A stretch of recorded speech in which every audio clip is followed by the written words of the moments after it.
Welcome back to On the Fly. Today we're going to be taking a look at Day 4 of the World Junior Championship, currently being held in Moncton and Halifax. So we'll jump into it with the scores from today's game, starting in Group B, with Slovakia upsetting the US of A 6-3. And in this game we saw not necessarily like the old days where you saw the US steamroll a team like the Slovaks, but this year we saw Slovakia on the same level as the US, beating them 6-3, and really it was in convincing fashion.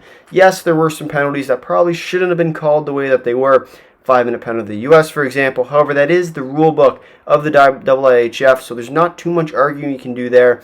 In Slovakia, really outplaying the U.S. for the most part, and definitely staying on their level, not dropping, and especially you need that with a team like Slovakia, where you might not necessarily be as skilled as a team like the U.S., but if you can continue to compete with them, there's no reason why you get a few bounces. Slovakia can't win a game against the U.S., and I think that is definitely something to watch as Slovakia moves along in this tournament, whether or not they're able to beat some of the top-end teams. You saw U.S., Canada, I could definitely see are the two best teams on paper. We've seen them upset already. We've already seen Finland upset already. So it's going to be interesting to see how Slovakia can do if they can find their way through this Group B, get a high seed. Right now they're on par with the U.S. They've already beaten the U.S., so they have the tiebreaker over them. So if they're able to start knocking on the door of a team like Switzerland, a team like Finland, there's really no reason why Slovakia can't get a good seed, play a lower-end team, and start making it relatively far in this World Juniors. Would definitely not be surprised to see them in the semis at least. Would not be surprised to see them in the finals even, especially if they can continue to play like the way they did today. There's no reason why Slovakia can't go all the way. And as for the U.S., I wouldn't necessarily ring the bells of panic yet. They're still in a fine spot in their Group B, but at the same time, they do have to take note of the fact that they have to win games still. If they start losing more and more games as they play the Swiss coming up later, or tomorrow rather, if they start losing games, they're going to have trouble coming back and really making an impact in this tournament, especially if they get that lower end seed. If the U.S. can't get a high end seed, they have to play a team like a Sweden, like a Canada right off the top. That's going to be a tough matchup, and I don't know if they're quite ready for that yet, especially because for the most part, these teams, you play the teams in your group, most of them, especially for a team like Canada, a team like the U.S., and a team like Sweden, you don't really face that kind of pressure. But when you play a team like the U.S., Canada, Finland, even Sweden even, that's when you have to start playing to your level. And we saw that with Canada yesterday, sort of taking a snooze against the Czechs. When we look at this game, for example, the Slovaks and the U.S. played decent. They're not necessarily to the level they can. If they would have played to the level they can, Slovakia wouldn't be in this game. But at the same time, the U.S. still not playing to their level. If they play like that against a team like Canada, they're going to get steamrolled. And it will be interesting to see how both those teams compete, especially as we move farther along in this tournament. Taking a look at the second game from today, we have a steamrolling. 11-2 for Canada over Germany. And as I mentioned in the video recapping the Day 1 results with Canada losing to the Czechs, Canada finally started to play as a team. We looked at that first game.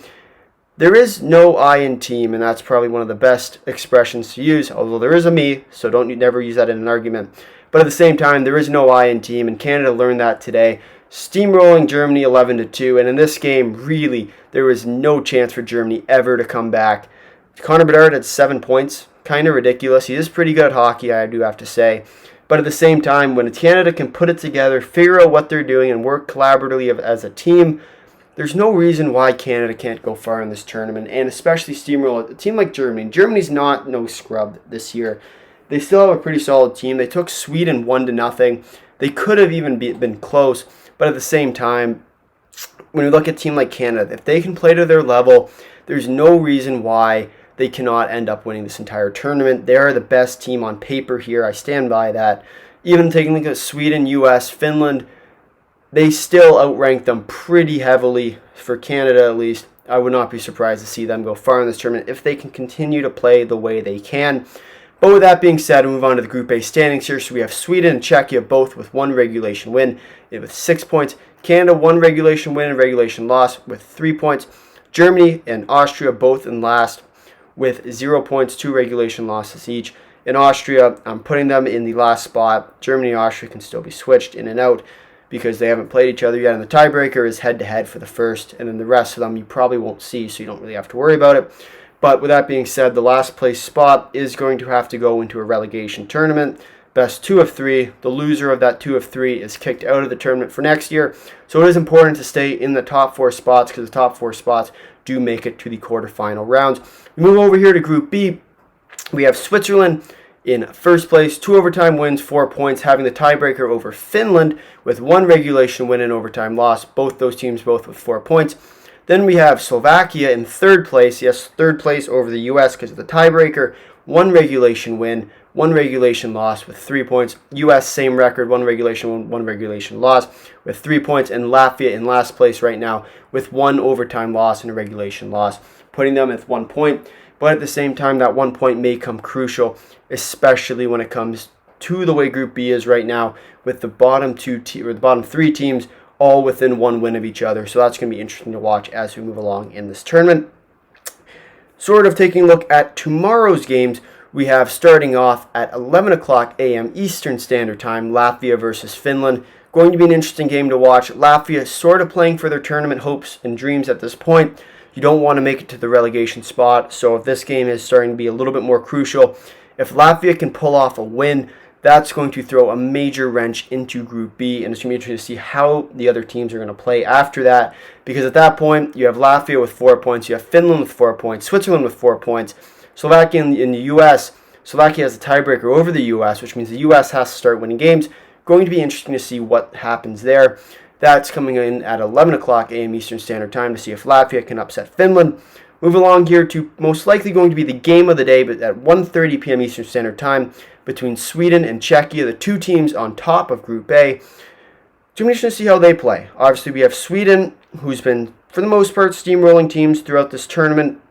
We have Czechia, who's proven themselves as an underdog contender this year. They already beat Canada.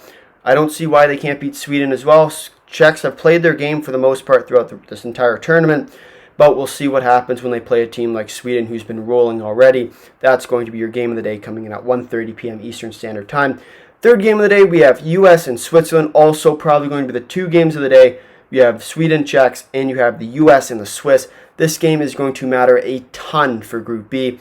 If the Swiss can somehow upset the U.S., coming in at 4 o'clock p.m. Eastern Standard Time, the Swiss are most likely going to be the top of Group B, and that's going to be extremely important when you look at the seeding, because the U.S. is going to get knocked down, and if the U.S. starts to lose that game, then anything can happen. U.S. still yet to play the Finns. That's going to be an important game as well. So it's going to be interesting to see what happens in Group B. U.S. Switzerland at 4 o'clock p.m. Eastern Standard Time, going to be a must-watch game. And lastly, the last game of the day we have here is at 6:30 p.m. Eastern Standard Time between Canada and Austria. So in this game, I do have to say, might not be the best game to watch. I would say watch the first period. If Canada finds a way to put more than 5 goals in the net, you can probably turn it off. It's a pretty safe bet that Austria will lose and Canada will win. But with that being said, still never know. That's what I said about the Czechs. If Canada can put goals in the net, the Czechs aren't going to have a shot. Canada didn't put pucks in the net. The Czechs came back. It's going to be definitely a game to watch. We'll see if Canada continues to play as a team instead of an I. But with that being said, I move on to the news from today. With starting off here with Canada, as I've said numerous times, there is no I in team. Canada can continue to play the way that they have in that game, especially against Germany. I see no reason why they can't go far in this tournament.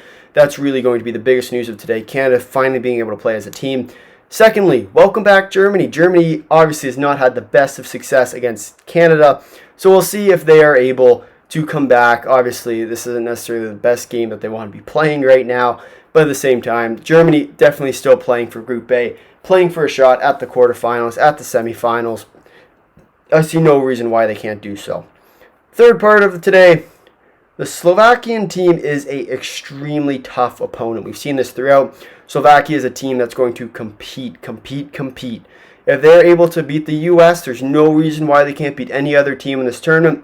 Definitely a team to watch for the rest of the way. And lastly, for the U.S., this tournament is not a cakewalk. Obviously, they haven't played the best of competition to this point. This is a wake-up call. We will see how they respond coming tomorrow at 4 o'clock p.m. Eastern Standard Time against the Swiss. But with that being said, if you made it this far in the video, thank you for watching. If you'd like to drop a like, if you really like to consider subscribing, tell all your friends and comment down below your thoughts on Day 4 of the World Junior Championship. Until next time, see you.